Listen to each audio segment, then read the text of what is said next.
Good morning ಎಲ್ರಿಗೂ. ಬೆಳಿಗ್ಗೆ 7:19. ಈಗ ನಾನು ಬೆಳಿಗ್ಗೆ ಗೇಟ್ ಲಾಕ್ ತೆಗೆದುಬಿಟ್ಟು ಪೇಪರ್ ಹಾಕಿರ್ತಾರಲ್ವ ತೊಗೊಂಡು ಬರೋದು ಸ್ಟಾರ್ಟ್ ಆಗೋದು ನನ್ನ ಡೇ ಇದೇ ರೀತಿಯಲ್ಲಿ. ಹಾಗೆ ಈಗ ಹರಿಬರಿ ಇಲ್ಲ, ಇಷ್ಟೊತ್ತಿಗೆ ನನ್ನ ಮಗಳು ಕಾಲೇಜಿಗೆ ಹೊರಟಾಗ್ತಿತ್ತು. ಈಗ ಸ್ಟಡಿ ಹಾಲಿಡೇಸ್ ಬಿಟ್ಟಿದ್ದಾರಲ್ವ, ಅದಕ್ಕೋಸ್ಕರ ಸ್ವಲ್ಪ ನಿಧಾನಕ್ಕೆ ಕೆಲಸಗಳನ್ನು ಮಾಡ್ಕೊಳ್ಳೋದು. ಇಲ್ಲದ್ರೆ ಇಷ್ಟೊತ್ತಿಗೆ ಬೆಳಗ್ಗೆ ತಿಂಡಿ ಊಟ ಎಲ್ಲ ರೆಡಿ ಆಗಬೇಕಿತ್ತು. 5:30 ಎದ್ದು ರೆಡಿ ಮಾಡ್ತಿದ್ದೆ. ಈಗ ಗಿಡಗಳಿಗೆ ನೀರು ಹಾಕೋದಿನ್ನು.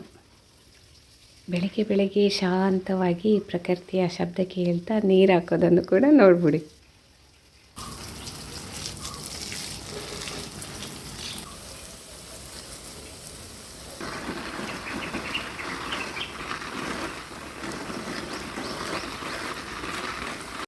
ಹಾಗೆ ಬಕೆಟ್ಗಳಲ್ಲೇ ಹೀಗೆ ಹಿಡಿದಿಡ್ತೇನೆ ನೀರನ್ನು, ಆ ಕಡೆಗೆಲ್ಲ ಹಾಕಲಿಕ್ಕೆ ಬೇಕಾಗತ್ತೆ. ಮತ್ತು ಹಾಗೆ ದೇವರಿಗೆ ಹೂಗಳನ್ನು ಕೊಯ್ದೆ ನೋಡಿ, ಇಷ್ಟು ಸಿಕ್ಕಿತು ದಾಸವಾಳ ಹೂವು. ಅಂತೂ ಈಗ ಸೂರ್ಯ ಬರ್ತಾ ಇದ್ದರೆ ಗಿಡಗಳ ಎಲೆಗಳ ಮಧ್ಯದಲ್ಲಿ ನೋಡಿ ಎಲ್ಲ ಗಿಡ ತಂಪಾಯ್ತಲ್ವ, ಖುಷಿಯಾಗುತ್ತೆ ನೋಡೋದಕ್ಕೆ. ಒಣ ಇದ್ದರೆ ನಮಗೂ ಬೇಸರ ಆಗುತ್ತೆ. ಈಗ ಅವರಿಗೆಲ್ಲ ಹೊಟ್ಟೆಗೆ ಹಾಕಿದಂಗೆ ಆಯಿತು. ಹಾಗೆ ಬೆಳಗ್ಗೆ ನೋಡಿ ಕಾಲೋನಿ ಈ ರೀತಿ ಕಾಣ್ತಿದೆ, ಯಾರೂ ಓಡಾಡ್ತಿಲ್ಲ. ಸೊ ನೀರೆಲ್ಲ ಹಾಕಿ ಆಯಿತು. ಈಗ ನಮ್ಮ ಮನೆ ಒಳಗೆ ಹೋಗಿ ಬ್ರೇಕ್ಫಾಸ್ಟ್ ರೆಡಿ ಮಾಡೋಣ. ಏನು ಮಾಡ್ತೇನೆ ಏನು ಅಂತ ನೋಡಿ ಬನ್ನಿ. ಫಸ್ಟು ವಾಷಿಂಗ್ ಮಿಷಿನಿಗೆ ಈ ಬಟ್ಟೆಗಳನ್ನೆಲ್ಲ ಹಾಕ್ಬಿಡೋದು. ಈಗ ತಿಂಡಿಗೆ ಏನು ಮಾಡ್ತೀನಿ ಗೊತ್ತಾ, ನೋಡ್ತಾ ಹೋಗಿ. ಟೊಮೆಟೊ ಇತ್ತು, ನಿನ್ನೆ ಅರ್ಧಂಬರ್ಧ ಕಟ್ ಮಾಡಿ ಇಟ್ಟಿದ್ದೆ. ಈರುಳ್ಳಿ ಎಲ್ಲ ಹಾಕಿ ಈಗ ಫಸ್ಟು ಟೊಮೆಟೊ ಈರುಳ್ಳಿಯನ್ನೆಲ್ಲ ಹೆಚ್ಕೊಬಿಡ್ತೇನೆ. ನಾವು ಬೀಜಗಳನ್ನು ಉಪಯೋಗಿಸಲ್ಲ ಟೊಮೆಟೊದು ನೋಡಿ, ಎಲ್ಲ ತೆಗೆದಿಟ್ಬಿಟ್ಟಿರ್ತೇನೆ. ಆಮೇಲೆ ಅಲ್ಲಿ ಪಾಟಲ್ಲಿ ಹಾಕೋದು ಹೋಗಿ ಕೆಲವೊಂದು ಸಲ ಗಿಡಗಳಾಗತ್ತೆ, ಕೆಲವೊಂದು ಸಲ ಆಗಲ್ಲ. ನವಿಲು ಬಂದು ಎಲ್ಲ ತಿನ್ಕೊಂಡು ಹೋಗುತ್ತೆ, ಯಾವಾಗಲೂ ಹಾಗೆ ಆಗುತ್ತೆ. ನಾನು ತುಂಬ ಸಲ ಹೇಳಿದ್ದೇನೆ. ಹಾಗೆ ನೀವು ವ್ಯೂವರ್ಸ್ ಯಾರು ಇದ್ದರೆ ಅವರಿಗೆ ಗೊತ್ತಾಗಲಿ ಅಂತ ಒಮ್ಮೊಮ್ಮೆ ರಿಪೀಟ್ ಮಾಡೋದಾಗತ್ತೆ. ಹಾಗೆ ಎಲ್ಲ ಹೆಚ್ಚುತ್ತಾ ಇದ್ದೇನೆ. ನೆಕ್ಸ್ಟು ಈರುಳ್ಳಿಯ ಸರದಿ ಬರುವಾಗ ಮಾತ್ರ ಅಳೋದೇ ಆಗುತ್ತೆ. ಯಾಕೆ ಅಂತ ಅದು ಕೂಡ ನೆಕ್ಸ್ಟ್ ಗೊತ್ತಾಗತ್ತೆ ನಿಮಗೆ. ಅಳ್ತಾ ಈರುಳ್ಳಿ ಹೆಚ್ಚುತ್ತಾ ಇರ್ತೇನೆ. ಹಾಗೆ ನಾನು ಈ ರೀತಿ ವ್ಲಾಗಿಂಗನ್ನು ಯಾವಾಗೂ ಮಾಡಿರಲಿಲ್ಲ ಆ್ಯಕ್ಚುಲಿ. ಆದರೆ ಡೈಲಿ ವ್ಲಾಗ್ ಹಾಕೋಕ್ಕೆ ಅಂತ ತುಂಬ ಇಷ್ಟ ಆಗುತ್ತೆ ನನಗೆ. ತುಂಬ ಜನರ ಡೈಲಿ ವ್ಲಾಗ್ ನೋಡ್ತೇನಲ್ವ, ಹಾಗೆ ನನ್ನ ಚಾನಲನ್ನು ಯಾವಾಗಲೂ ನೋಡುವವರು ಕೂಡ ಹೇಳ್ತಿದ್ರು ಡೈಲಿ ವ್ಲಾಗ್ ಹಾಕಿ ಮೇಡಮ್ ಅಂತ. ಹಾಗೆ ನನ್ನ ಒಬ್ಬರು ಬೆಸ್ಟ್ ವ್ಯೂವರ್ ಇದ್ದಾರೆ, she is like my sister and friend, Divya Bhat. ಅವರು ಕೂಡ ಯಾವಾಗಲೂ ಹೇಳೋದು, ಸುಜಾಸಿಸ್ ನೀವು ಡೈಲಿ ವ್ಲಾಗ್ ಹಾಕಿ ಅಂತ ಎಷ್ಟೋ ತಿಂಗಳಿಂದ ಹೇಳ್ತಿದ್ದಾರೆ.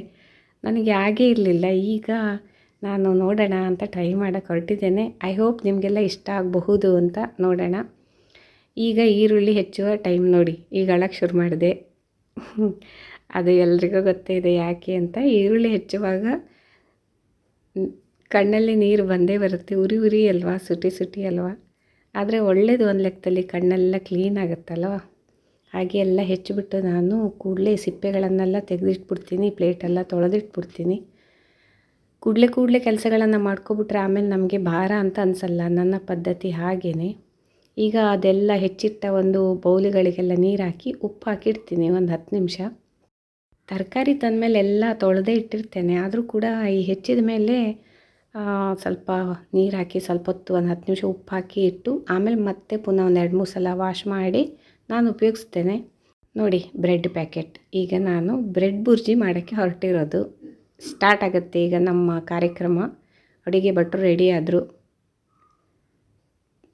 ಸ್ಟಾರ್ಟ್ ಮಾಡೋಣ. ಬಾಣಲೆ ತೊಳೆದಿಟ್ಕೊಂಡಿದ್ದೆ, ಪುನಃ ಒರೆಸೋದು. ಹೆಗಲ ಮೇಲೆ ಹಾಕ್ಕೊಂಡ ಟವಲ್ ಏನಿದೆ, ಅಡುಗೆ ಭಟ್ರೆಲ್ಲ ಹೆಚ್ಚಿನ ಜನ ಹೋಟೆಲ್ಗಳಲ್ಲಿ ಬೆವ್ರಿಗಿವ್ರು ಒರೆಸ್ಕೋತಾರೆ, ಕುತ್ತಿಗೆಯಲ್ಲಿ ಬಂದ ಬೆವರೆಲ್ಲ. ನಾನು ಮಾತ್ರ ಹಾಗಲ್ಲ, ಈ ಪಾತ್ರೆಗಳನ್ನು ಒರೆಸ್ತಾ ಇರ್ತೀನಿ. ಸೌಟು ತೊಳೆದು ಒರೆಸ್ಕೊಂಡು ಉಪಯೋಗಿಸೋದು ಅಥವಾ ಬಾಣಲೆ ಒರೆಸೋದು. ಆಮೇಲೆ ಕೈ ಒರೆಸೋಕ್ಕೆ ಬೇಕೇ ಬೇಕಾಗುತ್ತೆ, ಒದ್ದೆ ಆಗುತ್ತಲ್ವ ಕೈ. ಹಾಗೆ ಈಗ ಬ್ರೆಡ್ಡಿನ ಎಲ್ಲ ಎಡ್ಜ್ಗಳನ್ನು ಕೂಡ ಕಟ್ ಮಾಡಿ ಮಧ್ಯದ ಭಾಗ ಮಾತ್ರ ಪುಡಿ ಮಾಡಬೇಕು. ಇನ್ನೇನೆಲ್ಲ ಕರೆಕ್ಟಾಗಿ ಸ್ಟಾರ್ಟ್ ಮಾಡಬೇಕು ಅನ್ನೋವಾಗ ಒಂದು ಸಲ ಅಡುಗೆ ಕಟ್ಟೆ ಒರೆಸ್ಕೊಂಡೇ ಬಿಡ್ತೇನೆ. ಯಾಕಂದರೆ ಸಿಪ್ಪೆ ಎಲ್ಲ ತೆಗೆದು ಕಸಕ್ಕೆ ಹಾಕಿದೆ ನಾನು. ಆದರೂ ಕೂಡ ಈ ಪುಡಿ ಎಲ್ಲ ಬಿದ್ದಿರುತ್ತಲ್ಲ, ನಮ್ಮ ಮನೆಗೆ ಬೇಗ ಇರುವೆ ಬಂದುಬಿಡತ್ತೆ. ಅದಕ್ಕೋಸ್ಕರ ನಾನು ಅದೊಂದು ಅಭ್ಯಾಸ ಆಗಿ ಹೋಗಿದೆ ನನಗೆ. ಕ್ಲೀನ್ ಮಾಡಿಕೊಂಡೆ ನೆಕ್ಸ್ಟು ಸ್ಟಾರ್ಟ್ ಮಾಡೋದು. ನೋಡಿ, ಬ್ರೆಡ್ ಮಧ್ಯ ಭಾಗವನ್ನು ಪುಡಿ ಮಾಡಿಟ್ಟಿದ್ದೇನೆ. ಇದೆಲ್ಲ ಎಡ್ಜನ್ನು ಈ ರೀತಿಯಲ್ಲಿ ಕಟ್ ಮಾಡಿ ಇಟ್ಕೊಂಡಿದ್ದೇನೆ. ಇದನ್ನು ಕೂಡ ಪುಡಿ ಮಾಡಿ ಹಾಕ್ಬೋದು. ಕೆಲವೊಂದು ಸಲ ತುಂಬಾ ಗಟ್ಟಿ ಇದ್ಬಿಡುತ್ತೆ, ಆಗ ಬೇಡ ಅಂತ ಆಗುತ್ತೆ ಕೆಲವರಿಗೆ. ಹಾಗೆ ಈರುಳ್ಳಿ, ಟೊಮೆಟೊ ಎಲ್ಲ ರೆಡಿ ಆಯಿತು ನೋಡಿ. ಈಗ ಬಾಣಲೆಗೆ ಎಣ್ಣೆ ಹಾಕಿ 1 by 1 ಈಗ ಇಂಗ್ರೀಡಿಯೆಂಟ್ಸ್ ಹಾಕ್ತಾ ಹೋಗೋದು. ಟೊಮೆಟೊ, ಈರುಳ್ಳಿ ಎಲ್ಲ ವಾಶ್ ಮಾಡಿ ಆಯಿತು. 10 ಸಲ ಸಿಂಕ್ ಹತ್ರ ಬಂದು ಕೈ ತೊಳೆದು ಅದೆಲ್ಲ ಮಾಡುವಾಗ ಈ ಟವೆಲ್ಲಂತೂ ಬೇಕೇ ಬೇಕು, ನೋಡಿದ್ರಾ. ಹಾಗೆ ಎಣ್ಣೆ ಹಾಕಿ ಆಯಿತು. ಒಣಮೆಣಸು, ಉದ್ದಿನಬೇಳೆ, ಸಾಸಿವೆ ಕಾಳು, ಸ್ವಲ್ಪ ಇಂಗು,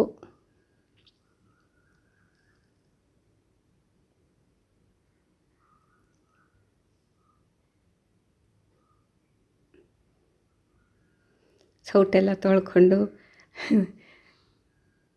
ಅಂತೂ ಈಗ ಈರುಳ್ಳಿ ಹಾಕಿ ಫ್ರೈ ಮಾಡ್ತಾ ಇದ್ದೇನೆ. ಈ ತೊಳೆದು ಮಾಡೋ ಅಭ್ಯಾಸ ಇದೆಯಲ್ಲ, ಅದು ಒಂದು ಸ್ವಲ್ಪ ಪ್ರೊಸೀಜರ್ ಲಾಂಗ್ ಆಗಿಬಿಡುತ್ತೆ ಒಮ್ಮೊಮ್ಮೆ. ಆದರೆ ನಮಗೆ ಮನಸ್ಸಿಗೆ ಸಮಾಧಾನ ಅನಿಸಲ್ಲ, ಕ್ಲೀನಾಗಿರ್ಬೇಕು. ಯಾಕಂದರೆ ಈ ಪಾತ್ರೆ ಎಲ್ಲ ತೊಳೆದಿಟ್ಟಿರ್ತೇವಲ್ವ, ಅದರಲ್ಲಿ ಏನಾದ್ರು ಈ ಪಲ್ಲಿ ಗಿಲ್ಲಿ ಎಲ್ಲ ಓಡಾಡಿರುತ್ತೆ. ನಮ್ಮ ಮನೆಗಿದೆ ಅದು ಕೂಡ, ಯಾಕೆ ಸುಮ್ಮನೆ ರಿಸ್ಕ್ ತೊಗೊಳ್ಳೋದು. ಹಾಗೆ ಈರುಳ್ಳಿ ಎಲ್ಲ ಫ್ರೈ ಮಾಡಿ ಅರಿಶಿಣ ಹಾಕಿದೆ, ಸ್ವಲ್ಪ ಟೊಮೆಟೊ ಕೂಡ ಹಾಕಿದೆ. ಫ್ರೈ ಆಯಿತು ಈಗ ಚೆನ್ನಾಗಿ. ಇನ್ನು ಉಪ್ಪು ಹಾಕಬೇಕು, ಅರಿಶಿಣದ ಪೌಡರು, ಮೆಣಸಿನ ಹುಡಿ ಬೇಕಾದ್ರೆ ಹಾಕ್ಕೋಬೋದು. ಚೆನ್ನಾಗಿ ಫ್ರೈ ಮಾಡಿಬಿಡ್ಬೇಕೀಗ. ಕರಿಬೇವಿನ ಸೊಪ್ಪಿದ್ರೆ ಒಳ್ಳೆಯದು, ಅದು ಹಾಕಿ. ಕೊತ್ತಂಬರಿ ಸೊಪ್ಪಿದ್ರೆ ಅದು ಹಾಕಿ. ಆಮೇಲೆ ಈ ಬ್ರೆಡ್ಡನ್ನು ಹುಡಿ ಮಾಡಿ ಇಟ್ಕೊಂಡಿರ್ತೇವಲ್ವ, ಅದನ್ನು ಕೂಡ ಚೆನ್ನಾಗಿ ಮಿಕ್ಸ್ ಮಾಡಿ ಬಿಡಬೇಕು. ಸ್ವಲ್ಪ ಮಟ್ಟಿಗೆ ಗರಂ ಮಸಾಲ ಇದ್ದರೆ ಅದು ಕೂಡ ಹಾಕ್ಬೋದು. ನಿಮಗೆ ಏನೇನು ಬೇಕನ್ಸುತ್ತೆ ಎಲ್ಲ ಚೂರು ಬೇಕಾದ್ರೆ ಆ್ಯಡ್ ಮಾಡಿ. ಇಂಥದ್ದೆಲ್ಲ ಗರಂ ಮಸಾಲ ಅದು ಇದು ಎಲ್ಲ ಯಾವುದೂ ಇಲ್ಲ ಅಂದರೆ, ಕರಿಬೇವು ಅಥವಾ ಕೊತ್ತಂಬರಿ ಸೊಪ್ಪಿಲ್ಲ ಅಂದರೆ ಬಿಟ್ಬಿಡೋದು, ಆಪ್ಷನಲ್ಲು. ಈಗ ಸ್ವಲ್ಪ ಸಕ್ಕರೆ ಉದುರಿಸಿದೆ ಫೈನಲ್, ನಾನು ನನ್ನ ಮಗಳಿಗೆ ಬೇಕೇ ಬೇಕು. ಹಾಗೆ ಈಗ ಫೈನಲಿ ರೆಡಿ ಆಯಿತು. ನನ್ನ ಕಿಟಕಿ ಪಕ್ಕಲ್ಲೇ ವೈಟ್ ಕಾಣ್ತಿದ್ದೆಲ್ಲ, ಅದು ಗಲೀಜಲ್ಲ. ಮತ್ತು ಅದಕ್ಕೂ ಕೂಡ ಕಮೆಂಟ್ಸ್ ಬರ್ಬೋದು. ಅದು ಲಕ್ಷ್ಮಣ ರೇಖೆ ಬರೆದಿದ್ದೇವೆ ನಾವು ಎಲ್ಲ ಕಡೆ. ಲಕ್ಷ್ಮಣ ರೇಖೆ ಇರುವೆ ಬರುತ್ತೆ ಅಂತ ಹೇಳಿದೆ ಅಲ್ವ, ಹಾಗೆ. ಇನ್ನು ಟೀ ರೆಡಿ ಆಯಿತು ನೋಡಿ. ಟೀ ಎಲ್ಲ ಬಿಸಿ ಬಿಸಿ ಟೀ ಮತ್ತು ಬ್ರೆಡ್ ಬುರ್ಜಿ ತುಂಬ ಟೇಸ್ಟಿಯಾಗಿದೆ ಆಯಿತಾ, ಸಖತ್ತಾಗಿದೆ. ನೀವು ಮಾಡ್ಕೊಂಡು ತಿನ್ನಿ. ಇನ್ನು ವಾಷಿಂಗ್ ಮಿಷಿನಲ್ಲಿ ಬಟ್ಟೆ ಹಾಕಿದ್ದೆ ಅಲ್ವ, ಎಲ್ಲ ರೆಡಿ ಆಯಿತು. ಒಣ ಹಾಕೋಕ್ಕೆ ಎಲ್ಲ ಒಣಗಿಸ್ತಾ ಇದ್ದೇನೆ. ಇಷ್ಟು ಫಾಸ್ಟಾಗಿ ಓಡಾಡಿದರೆ ಒಳ್ಳೇದಲ್ವ, ರಪ ಆಗುತ್ತೆ ಕೆಲಸ. ಆದರೆ ಆಗಲ್ಲ, ನಾನು ವಿಡಿಯೋ ಲೆಂತಿ ಆಗುತ್ತೆ ಅಂತ ಫಾಸ್ಟ್ ಫಾರ್ವರ್ಡ್ ಮಾಡಿಬಿಟ್ಟಿದ್ದೇನೆ. ಅಂತೂ ಇಂತೂ ಹಾಗೆ ಹೀಗೆ ಹೇಳುವಾಗ ಮಧ್ಯಾಹ್ನದ ಊಟದ ಪ್ರಿಪ್ರೇಷನ್ ಬಂದೇ ಬಿಡ್ತು. ಬೀನ್ಸ್ ಪಲ್ಯ ಮಾಡೋಣ ಅಂತ ಸ್ನಾನ ಮಾಡಿ ದೇವರಿಗೆ ಪೂಜೆ ಮಾಡಿ ಆಮೇಲೆ ಬಂದೆ. ಬೀನ್ಸ್ ಪಲ್ಯನೂ ಕೂಡ ಅಷ್ಟೇ, ಎಣ್ಣೆ ಹಾಕಿ ಒಣಮೆಣಸು ಅಥವಾ ಹಸಿಮೆಣಸು ಹಾಕಿ, ಉದ್ದಿನಬೇಳೆ, ಸಾಸಿವೆ ಕಾಳು, ಕರಿಬೇವಿನ ಸೊಪ್ಪೆಲ್ಲ ಹಾಕಿ, ಬೀನ್ಸ್ ಹೆಚ್ಚಿದ್ದನ್ನು ಹಾಕಿ, ಉಪ್ಪು ಹಾಕಿ, ಸ್ವಲ್ಪ ನೀರು ಹಾಕಿ ಬೇಯಿಸೋಕೆ ಇಟ್ಬಿಡಬೇಕು. ಅದ್ರ ಜೊತೆಗೆ ಮೆಣಸಿನ ಹುಡಿ ಹಾಕ್ಬೋದು ಬೇಕಾದರೆ, ಇಲ್ಲಾದರೆ ಇಲ್ಲ. ಆಮೇಲೆ ಎಲ್ಲ ಆದ ಮೇಲೆ ಕಾಯಿ ತುರಿ ಹಾಕ್ತಾರೆ ಎಲ್ಲ ಬೆಂದಾದಮೇಲೆ. ನನ್ನ ಹತ್ರ ಇರಲಿಲ್ಲ, ಹಾಗೆ ಕಾಯಿ ಒಡೆದದ್ದು ಇರಲಿಲ್ಲ. ಸೊ ಸ್ಕಿಪ್ ಮಾಡ್ಬೋದು, ಹೇಗೆ ಬೇಕೋ ಹಾಗೆ. ಒಂದು ಪಲ್ಯನ ಯಾವ ರೀತಿಯಲ್ಲೂ ಕೂಡ ಮಾಡ್ಬೋದಾಯ್ತಾ. ನಿಮಗೆ ಹೇಗೆ ಬೇಕೋ ಹಾಗೆ ಆಲ್ಟ್ರೇಷನ್ ಮಾಡಿ. ಟೇಸ್ಟ್ ಆದರೆ ಆಯ್ತಷ್ಟೇ, ನಮಗೆ ರುಚಿ ಮುಖ್ಯ ಅಲ್ವಾ. ಚೆನ್ನಾಗಿ ಬೆಂದಿರಬೇಕು ಪಲ್ಯ, ಮತ್ತು ರುಚಿಯಾಗಿರಬೇಕು. ಉಪ್ಪು, ಹುಳಿ, ಖಾರ ಎಲ್ಲ ಕರೆಕ್ಟಾಗಿ ಹಾಕಿಬಿಟ್ರೆ ಅಡುಗೆ ಚೆನ್ನಾಗೇ ಆಗುತ್ತೆ. ನಮ್ಮ ಫ್ಯಾಮಿಲಿ ಮೆಂಬರ್ಸಿಗೆ ಹೇಗೆ ಬೇಕೋ ಹಾಗೆ. ಖಾರ ಬೇಕಾದರೆ ಖಾರ, ಇಲ್ಲಾದರೆ ಇಲ್ಲ. ಹಾಗೆ ಸ್ವಲ್ಪ ಮೊಸರಿತ್ತು, ಮೊಸರಿಗೂ ಕೂಡ ಒಗ್ಗರಣೆ ಹಾಕ್ತಾಯಿದ್ದೇನೆ. ಹಾಗೆ ತೆಂಗಿನೆಣ್ಣೆ ನಾವು ಹಾಕೋದು ಎಲ್ಲದಕ್ಕೂ ಕೂಡ ಒಂದು ಬಾಟ್ಲು ತಂದಿಟ್ಬಿಟ್ಟಿರ್ತೇವೆ ಒಂದಿಷ್ಟು. 1 by 1 ಯೂಸ್ ಮಾಡ್ತಾ ಹೋಗೋದು. ಹಾಗೆ ಮೊಸರಿಗೂ ಕೂಡ ಎಣ್ಣೆಗೆ ಇಂಗನ್ನು ಹಾಕಿ, ಉದ್ದಿನಬೇಳೆ, ಸಾಸಿವೆ ಕಾಳು, ಮೆಣಸು ಎಲ್ಲ ಹಾಕಿ, ಆಮೇಲೆ ಚಟಪಟ ಅಂದ ಕೂಡಲೇ ಕರಿಬೇವಿನ ಸೊಪ್ಪು ಹಾಕಿ, ಇದ್ದರೆ ಇಲ್ಲದಿದ್ದರೆ ಇಲ್ಲ. ಆಮೇಲೆ ಮೊಸರಿಗೆ ಹಾಕಿ ಮಿಕ್ಸ್ ಮಾಡಿಬಿಟ್ರೆ ಆಯಿತು. ಉಪ್ಪು ಬೆಲ್ಲ ಹಾಕಿ, ಸ್ವಲ್ಪ ಬೆಲ್ಲ ಹಾಕ್ತಾರೆ, ಇಲ್ಲದ್ರೆ ಇಲ್ಲ. ತೋರಿಸ್ತೇನೆ ರೆಡಿಯಾದ ಕೂಡಲೇ. ಅದನ್ನು ನಾನು ಹಾಕಿದ್ದೇನೆ ಆಲ್ರೆಡಿ, ಲಿಂಬೆಹಣ್ಣಿನ ಗೊಜ್ಜು ಅಂತ. ಆ್ಯಕ್ಚುಲಿ ಲಿಂಬೆಹಣ್ಣಿನ ಗೊಜ್ಜು ಅಂದರೆ ಲಿಂಬೆಹಣ್ಣಲ್ಲಿ ಮಾಡೋದಂತಲ್ಲ, ಅದು ಮೊಸರಿಗೆ ಲಾಸ್ಟಿಗೆ ಇದೆಲ್ಲ ಮಾಡಾದಮೇಲೆ ಲಿಂಬೆಹಣ್ಣು ಹಿಂಡುವಂಥದ್ದು. ಮಲೆನಾಡು ಹಳ್ಳಿ ಕಡೆ ಎಲ್ಲ ತುಂಬ ಸರ್ವೇ ಸಾಮಾನ್ಯ ಮಾಡೋದು.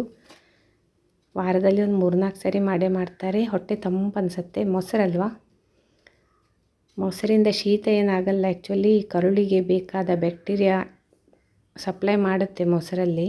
ಫ್ಲೋರಾ ಅಂತ ಬ್ಯಾಕ್ಟೀರಿಯಾ ಇರುತ್ತೆ, ಒಳ್ಳೆಯದದು. ಹಾಗೆ ಅದರಿಂದ ಒಳ್ಳೆಯದೇ ಆಗುತ್ತೆ, ಕರುಳಿಗೆ ಬೇಕೇ ಬೇಕು. ನೋಡಿ ರೆಡಿ ಆಯಿತು. ಒಣಮೆಣಸು ಹಾಕ್ಬೋದು, ಹಸಿಮೆಣಸು ಕೂಡ ಹಾಕ್ಬೋದು. ಒಗ್ಗರಣೆ ಎಲ್ಲ ಸರ್ವೇ ಸಾಮಾನ್ಯ ಅಲ್ವಾ, ಒಂದೇ ಲೆಕ್ಕ ಇರುತ್ತೆ, ಒಂಚೂರು ಹೆಚ್ಚು ಕಮ್ಮಿ. ಹಾಗೆ ನಮ್ಮ ಅಡುಗೆ ರೆಡಿ ಆಯಿತು ನೋಡಿ. ಊಟಕ್ಕೆ ಅನ್ನ, ಹಾಗೆ ಲಿಂಬೆಹಣ್ಣು ಗೊಜ್ಜು ಅಂತ ಹೇಳಿದ್ದೇನಲ್ವ, ಬೀನ್ಸ್ ಪಲ್ಯ, ಸೈಡಿಗೆ ಹಸಿ ತರಕಾರಿ ಸೌತೆಕಾಯಿ ಹೆಚ್ಚಿಟ್ಟಿದ್ದೇನೆ. ಇಲ್ಲಿಗೆ ಅಡುಗೆನೂ ಆಯಿತು, ಊಟಕ್ಕೆ ರೆಡಿ ಆಯಿತು. ಇವತ್ತಿನ ವ್ಲಾಗ್ ಇಲ್ಲೇ ಮುಗೀತು. ಇದು ಮೊನ್ನೆ ಸಂಡೆಯ ವ್ಲಾಗ್ ಆಗಿರುತ್ತೆ. ನಿಮಗೆಲ್ಲರಿಗೂ ಇಷ್ಟ ಆಗಿರ್ಬೋದು ಅಂತ ಅಂದ್ಕೊಂಡಿದ್ದೇನೆ. ಯಾಕೆಂದರೆ ಇವತ್ತು 2 ಅಡುಗೆ ಮತ್ತು 1 ತಿಂಡಿ ಮಾಡೋದನ್ನು ಕೂಡ ಹೇಳಿಕೊಟ್ಟೆ. ನನ್ನ ಡೈಲಿ ರೂಟೀನ್ ಹೇಗಿರುತ್ತೆ ಅಂತ ತೋರಿಸ್ಕೊಟ್ಟೆ. ಹಾಗೆಯೇ ಡೈಲಿ ರೂಟೀನಲ್ಲಿ ಇನ್ನೂ ಕೆಲವೊಂದು ವಿಷಯಗಳು ಕೂಡ ಸೇರಿಸೋದಿರುತ್ತೆ, ಆದರೆ ವಿಡಿಯೋ ಲೆಂತಿ ಆಗುತ್ತಲ್ವ. ಹಾಗೆ ಮುಂದಿನ ದಿನಗಳಲ್ಲಿ ಅದನ್ನು ಕೂಡ ಸೇರಿಸೋಣ, ಏನೆಲ್ಲ ವಿಷಯ ನಡೀತಿರುತ್ತೆ ಅದು ಇದು ಅಂತ. ಹಾಗೆ ಯಾರಿಗೆಲ್ಲ ಇಷ್ಟ ಆಯಿತು ಪ್ಲೀಸ್ ಕಮೆಂಟ್ ಮಾಡಿ ಹೇಳಿ. ಆದಷ್ಟು ನಿಮ್ಮೆಲ್ಲರ ಬೇಡಿಕೆಯಂತೆ ಹೀಗೆ ವ್ಲಾಗ್ ಹಾಕೋಕ್ಕೆ ನಾನು ಟ್ರೈ ಮಾಡ್ತೇನೆ. ನೋಡೋಣ ಏನಾಗುತ್ತೆ ಅಂತ. ಸಿಚುವೇಶನ್ ಒಂದೇ ರೀತಿ ಇರಲ್ಲ ನನಗೆ, ಬೇರೆ ಬೇರೆ ತುಂಬ ವೇರಿಯೇಷನ್ ಆಗಿಬಿಡುತ್ತೆ. ಆದರೂ ಟ್ರೈ ಮಾಡ್ತೇನೆ. ಇನ್ನೊಂದು ಬೆಸ್ಟ್ ವಿಡಿಯೋದೊಂದಿಗೆ ಮತ್ತೆ ಸಿಗ್ತೇನೆ. ಅಲ್ಲಿವರೆಗೆ ಟೇಕ್ ಕೇರ್, ಬಾಯ್.